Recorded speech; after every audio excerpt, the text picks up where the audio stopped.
नमस्कार।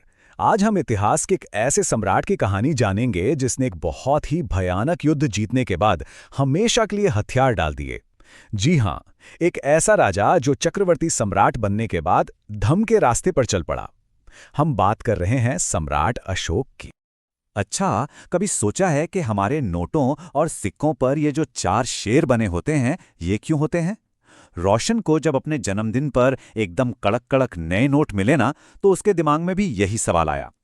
एक तरफ तो गांधी जी का मुस्कुराता हुआ चेहरा था और दूसरी तरफ ये शेर। आखिर ये हैं कौन और यहाँ कर क्या रहे हैं? तो चलिए इसी सवाल का जवाब ढूंढते हैं।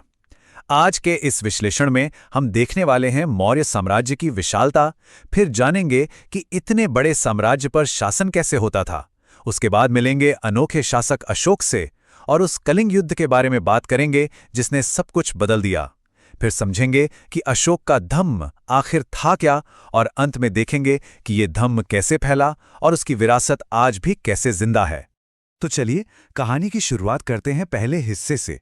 एक विशाल साम्राज्य। ये शेर जो हम अपने नोटों पर देखते हैं ना, असल में ये सारनाथ में एक बहुत बड़े पत्थर के स्तंभ के ऊपर बने हुए हैं। और इसे बनवाया था इतिहास के सबसे महान शासकों में से एक, सम्राट अशोक ने। अशोक जिस साम्राज्य पर राज करते थे, उसकी कहानी शुरू होती है उनके दादा चंद्रगुप्त मौर्य से। उन्होंने ही आज से 2300 साल से भी पहले इसकी नींव रखी थी। और उनके पीछे एक जबरदस्त दिमाग था चाणक्य का, जिन्हें हम कौटिल्य के नाम से भी जानते हैं। उनके सारे विचार हमें अर्थशास्त्र नाम की किताब में मिलते हैं। देखिए, जब एक ही परिवार के लोग एक के बाद एक राजा बनते हैं तो उसे राजवंश कहते हैं। मौर्य भी एक ऐसा ही राजवंश था जिसमें 3 सबसे महत्वपूर्ण शासक हुए: चंद्रगुप्त, उनके बेटे बिंदुसार और फिर बिंदुसार के बेटे अशोक। ये साम्राज्य सिर्फ विशाल ही नहीं था, बल्कि इसमें विविधता भी बहुत थी। राजधानी थी पाटलिपुत्र, लेकिन तक्षशिला और उज्जैन जैसे शहर भी थे जो व्यापार के बहुत जरूरी रास्ते थे। एक तरफ शहरों में व्यापारी, अधिकारी और कारीगर रहते थे, तो दूसरी तरफ गांवों में किसान और चरवाहे। इतना ही नहीं, कुछ इलाकों में तो घने जंगल थे जहां लोग शिकार करके और जंगल की चीजें इकट्ठा करके अपना गुजारा करते थे। जरा सोचिए, इतने बड़े साम्राज्य में कितने अलग अलग तरह के लोग, अलग अलग भाषाएं बोलने वाले, अलग अलग कपड़े पहनने वाले एक साथ रहते होंगे। तो अब सवाल ये उठता है कि इतने बड़े और विविध साम्राज्य को चलाया कैसे जाता था। मतलब, एक साम्राज्य और एक राज्य में आखिर फर्क क्या होता है? चलिए इसे समझते हैं। देखिए, सबसे बड़ा फर्क है आकार का और जरूरतों का। साम्राज्य राज्यों से बहुत बड़े होते हैं, है ना? तो सम्राटों को राजाओं से कहीं ज्यादा संसाधनों की जरूरत पड़ती थी। उन्हें अपनी रक्षा के लिए बहुत बड़ी सेनाएं रखनी पड़ती थीं और उन सेनाओं का खर्चा चलाने के लिए, प्रशासन चलाने के लिए टैक्स वसूलने वाले बहुत सारे अधिकारी भी चाहिए होते थे। तो इतने विशाल इलाके पर शासन करने का सिस्टम भी बड़ा दिलचस्प था। जो राजधानी पाटलिपुत्र और उसके आसपास का इलाका था, वो सीधे सम्राट के कंट्रोल में था। यहाँ अधिकारी किसानों, कारीगरों, व्यापारियों से टैक्स वसूलते और जो भी राजा का हुक्म नहीं मानता उसे सजा देते। फिर थे प्रांतीय क्षेत्र, जिन्हें तक्षशिला या उज्जैन जैसी राजधानियों से चलाया जाता था। यहाँ अक्सर शाही राजकुमारों को गवर्नर बनाकर भेजा जाता था, लेकिन वो स्थानीय रीति रिवाजों का भी ध्यान रखते थे। और इन दोनों के बीच जो विशाल इलाके थे, उन पर मौर्य शासक सड़कों और नदियों पर कंट्रोल रखते थे, जो आने जाने के लिए जरूरी थे, और वहीं से उन्हें टैक्स और नजराने के रूप में संसाधन मिलते थे। अब ये नजराना क्या था? देखिए, ये नियमित टैक्स से अलग था। टैक्स तो एक तय समय पर वसूला जाता था, पर नजराना कभी कभार और अक्सर लोग अपनी मर्जी से देते थे। इसमें लोग तरह तरह की चीजें देते थे। जैसे, जो लोग जंगली इलाकों में रहते थे, वो मौर्य अधिकारियों को हाथी, लकड़ी, शहद और मोम जैसी चीजें लाकर देते थे। चंद्रगुप्त के दरबार में एक यूनानी राजदूत आए थे, मेगास्थनीज। उन्होंने जो भी देखा उसे लिखा, और वो वाकई में हैरान करने वाला है। वो बताते हैं कि जब सम्राट जनता के बीच आते थे तो एक शानदार जुलूस निकलता था। सम्राट को सोने की पालकी में ले जाया जाता था। उनके अंगरक्षक सोने चांदी से सजे हाथियों पर सवार होते थे। और तो और, राजा हमेशा हथियार बंद महिलाओं से घिरा रहता था। शायद उन्हें अपनी जान का खतरा लगा रहता था। वो एक ही कमरे में लगातार 2 रातें भी नहीं सोते थे। सोचकर देखिए क्या गजब की सुरक्षा रही होगी। तो ये तो थी साम्राज्य की शान और उसका शासन। लेकिन अब कहानी में एंट्री होती है मौर्य वंश के सबसे प्रसिद्ध शासक की, अशोक। एक अनोखा शासक, वो पहले ऐसे शासक थे जिन्होंने अभिलेखों यानी कि पत्थरों पर लिखे संदेशों के जरिए अपना पैगाम सीधे अपनी जनता तक पहुंचाने की कोशिश की। उनके ज्यादातर अभिलेख प्राकृत भाषा और ब्राह्मी लिपि में लिखे गए थे। और अशोक की यही खासियत हमें उनकी जिंदगी के सबसे बड़े मोड़ तक ले जाती है। एक ऐसा युद्ध जिसने सब कुछ बदल कर रख दिया। ये युद्ध था कलिंग का, जो आज के तटीय उड़ीसा का पुराना नाम है। अशोक ने कलिंग को जीतने के लिए एक बहुत ही भयानक युद्ध लड़ा, लेकिन उस युद्ध में जो खून खराबा और तबाही हुई, उसे देखकर उनका दिल पूरी तरह से बदल गया। ये जो आप नंबर देख रहे हैं, 1 लाख से ज्यादा, ये उस युद्ध में मारे गए लोगों की अनुमानित संख्या है, और इससे भी कहीं ज्यादा लोगों को बंदी बना लिया गया था। ये तबाही उनके लिए एक ऐसा सदमा थी जिसने उनकी जिंदगी हमेशा हमेशा के लिए बदल दी। और ये शब्द किसी इतिहासकार के नहीं, बल्कि अशोक के खुद के हैं, जो उन्होंने एक अभिलेख में लिखवाए। वो कहते हैं, राजा बनने के 8 साल बाद मैंने कलिंग पर जीत हासिल की, लेकिन इससे मुझे बहुत दुख हुआ। मैं बहुत दुखी हूं और मैंने अब धम्म का पालन करने और दूसरों को भी इसकी शिक्षा देने का फैसला किया है। सोचिए, वो दुनिया के इतिहास में शायद अकेले ऐसे राजा थे जिन्होंने युद्ध जीतने के बाद जीत का जश्न मनाने की बजाय युद्ध का रास्ता ही छोड़ दिया। और इसी पछतावे से जन्म हुआ एक नए विचार का, अशोक का धम्म। धम्म प्राकृत भाषा का शब्द है, जिसे संस्कृत में धर्म कहते हैं। ये अब जबरदस्ती या बल से नहीं, बल्कि धर्म से लोगों का दिल जीतने का रास्ता था। तो आखिर ये धम्म था क्या? इसमें किसी देवी देवता की पूजा या कोई यज्ञ, कोई कर्मकांड शामिल नहीं था। अशोक का मानना था कि जैसे एक पिता अपने बच्चों को सही रास्ता दिखाता है, वैसे ही एक राजा का भी कर्तव्य है कि वो अपनी प्रजा को सही मार्ग दिखाए, और इस काम के लिए वो भगवान बुद्ध की शिक्षाओं से बहुत ज्यादा प्रेरित थे। अशोक को अपने साम्राज्य की कई समस्याओं की चिंता थी। अलग अलग धर्मों के लोगों में टकराव होता था, जानवरों की बलि दी जाती थी, दासों और नौकरों से बुरा बर्ताव होता था, परिवारों में और पड़ोसियों के बीच भी झगड़े होते रहते थे। इन्हीं सब समस्याओं को सुलझाने के लिए उन्होंने धम्म का रास्ता अपनाया, और तो और धम्म महामत्त नाम के अधिकारियों को भी नियुक्त किया, जिनका काम था जगह जगह जाकर लोगों को धम्म की बातें समझाना। धम्म का पालन करने का मतलब था कुछ सीधी साधी लेकिन बहुत गहरी बातों को अपनी जिंदगी में उतारना, जैसे दासों और नौकरों के प्रति विनम्र रहना, अपने से बड़ों का आदर करना, सभी जीव जंतुओं पर दया करना, और ब्राह्मणों और भिक्षुओं को दान देना। और एक सबसे जरूरी बात, अपने धर्म की तारीफ करके दूसरे के धर्म की बुराई ना करना। उनका मानना था कि हर किसी को दूसरे के धर्म का भी आदर करना चाहिए। तो चलिए अब बात करते हैं हमारे आखिरी हिस्से की, धम्म का प्रसार और विरासत। अशोक ने यह सुनिश्चित किया कि उनका ये संदेश सिर्फ उनके साम्राज्य तक ही न रह जाए, बल्कि दूर दूर तक फैले। पर कैसे? उन्होंने अपने संदेशों को चट्टानों और खंभों पर खुदवा दिया। अपने अधिकारियों को ये आदेश दिया कि वे उन लोगों को ये संदेश पढ़कर सुनाएं जो खुद नहीं पढ़ सकते। उन्होंने सीरिया, मिस्र, ग्रीस और श्रीलंका जैसे दूसरे देशों में भी अपने दूत भेजे, और सिर्फ संदेश ही नहीं भेजे, उन्होंने लोगों की भलाई के लिए काम भी किया। सड़कें बनवाईं, कुएं खुदवाए और मुसाफिरों के लिए आराम घर बनवाए। इतना ही नहीं, उन्होंने इंसानों और जानवरों दोनों के इलाज के लिए अस्पताल भी खुलवाए। अशोक के ये संदेश आज भी उतने ही जरूरी हैं।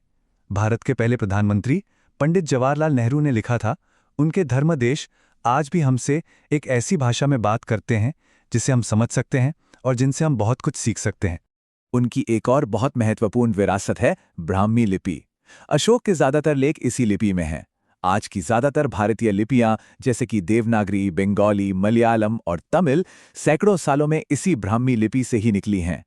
जैसा कि आप स्क्रीन पर देख सकते हैं, अ अक्षर अलग अलग लिपियों में भले ही थोड़ा अलग दिखता हो, पर इन सब की जड़ एक ही है।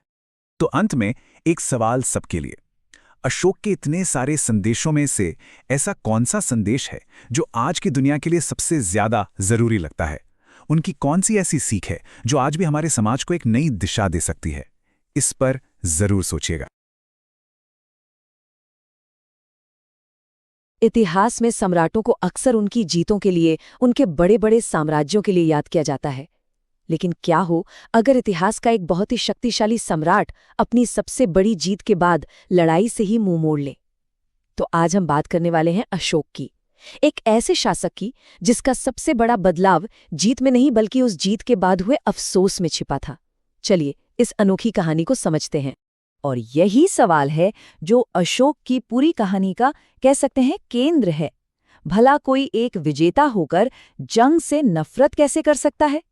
इस सवाल का जवाब हमें एक साम्राज्य के दिल में और एक सम्राट की आत्मा में हुए बदलाव तक ले जाएगा। तो चलिए इस पहेली को सुलझाते हैं। तो इस बड़े बदलाव को समझने के लिए हमें पहले ये जानना होगा कि अशोक उस भयानक युद्ध से पहले कैसे शासक थे, क्योंकि सच तो ये है कि वो शुरू से ही बाकी राजाओं से काफी अलग थे। तो अशोक मौर्य वंश के सबसे जाने माने शासक तो थे ही, पर उनके असली खासियत थी उनका लोगों से बात करने का तरीका। जहां दूसरे राजा अपने महलों से बस हुक्म देते थे, अशोक ने अपने संदेशों को पत्थरों पर खुदवाकर सीधे अपनी प्रजा तक पहुंचाया, और वो भी संस्कृत जैसी मुश्किल भाषा में नहीं, बल्कि प्राकृत में, यानी आम लोगों की भाषा में, ताकि हर कोई उनके विचारों को आसानी से समझ सके। ये एक तरह से एक शासक का अपनी जनता के साथ सीधा संवाद था। लेकिन उनकी ये सारी नई सोच एक बहुत ही भयानक युद्ध की वजह से बिल्कुल बदलने वाली थी। अब हम कहानी के उस मोड़ पर आते हैं जिसने सिर्फ अशोक को ही नहीं, बल्कि भारत के पूरे इतिहास को बदल कर रख दिया, और वो था कलिंग का युद्ध। कलिंग यानी आज का जो तटीय उड़ीसा है, उस समय एक बहुत ही शक्तिशाली और आज़ाद राज्य हुआ करता था। अपने शासन के 8वें साल में अशोक ने इसे मौर्य साम्राज्य में मिलाने के लिए अपनी पूरी ताकत लगा दी, और जो लड़ाई हुई वो इतिहास की सबसे क्रूर और विनाशकारी लड़ाइयों में से एक बन रही। इस युद्ध की भयावहता का अंदाजा लगाना भी मुश्किल है। 1 लाख से ज्यादा लोग, सोचिए, 1 लाख से ज्यादा जानें चली गईं। ये सिर्फ एक नंबर नहीं है, ये उस महाविनाश का सबूत है जिसने कलिंग की धरती को सचमुच लाल कर दिया था। और तबाही यहीं पर खत्म नहीं हुई। जो लोग बच गए उनमें से भी 1.5 लाख से ज्यादा लोगों को बंदी बना लिया गया। उनके घर उजड़ गए, उनके परिवार बिखर गए। मतलब जीत की कीमत अनगिनत जिंदगियों की बर्बादी थी। लेकिन जब अशोक ने इस जीत के बाद मची तबाही को अपनी आंखों से देखा, तो उन्हें कोई खुशी नहीं हुई, बल्कि उन्हें बहुत गहरा दुख और पछतावा हुआ। उनके अपने ही शब्दों में, इससे मुझे दुख हुआ। क्यों? ये एक छोटा सा सवाल, क्यों? एक सम्राट के दिल में एक बहुत बड़ी क्रांति की शुरुआत थी। अशोक को यह एहसास हो गया था कि युद्ध की आग किसी को नहीं बख्शती। इसमें ब्राह्मण, भिक्षु, आम नागरिक, दास, सबके सब जल गए थे। हर घर में मातम था, हर दिल में किसी अपने को खोने का दर्द था। उनकी जीत असल में हर किसी की हार बन चुकी थी।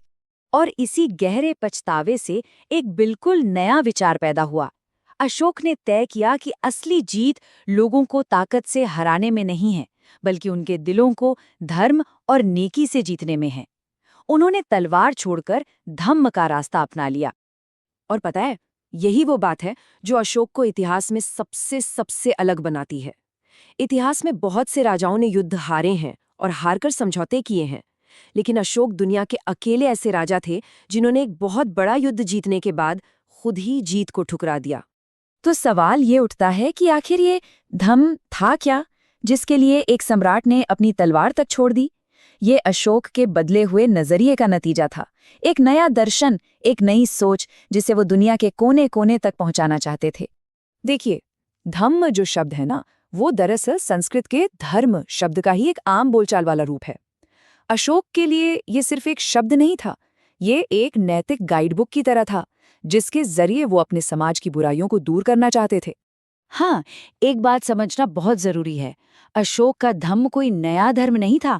ऐसा नहीं था कि किसी भगवान की पूजा करनी है या कोई यज्ञ करना है। नहीं, ये एक प्रैक्टिकल फिलॉसफी थी। अशोक खुद को एक पिता की तरह देखते थे, और धम्म उनकी प्रजा के लिए सही रास्ते पर चलने की एक सीख थी। और हाँ, ये बुद्ध की शिक्षाओं से बहुत प्रेरित थी। अशोक अपने आसपास समाज में कई तरह की परेशानियां देख रहे थे, जैसे अलग अलग धर्मों के लोगों में झगड़ा, जानवरों की बलि, दासों और नौकरों के साथ बुरा बर्ताव, और यहाँ तक कि परिवारों और पड़ोसियों के बीच की छोटी छोटी लड़ाइयाँ। उन्हें लगा कि इन सभी समस्याओं का हल एक ही है, धम्म। लेकिन कोई भी बड़ा आइडिया सिर्फ सोचने से तो नहीं फैलता, है ना? अशोक ये बात जानते थे, तो उन्होंने अपने धम्म के संदेश को फैलाने के लिए एक पूरी की पूरी कार्य योजना, एक एक्शन प्लान तैयार किया। अशोक का प्लान बहुत बड़ा था। सबसे पहले तो उन्होंने धम्म महामत्त नाम के अफसर नियुक्त किए, जो गांव-गांव जाकर लोगों को अच्छी बातें सिखाते थे।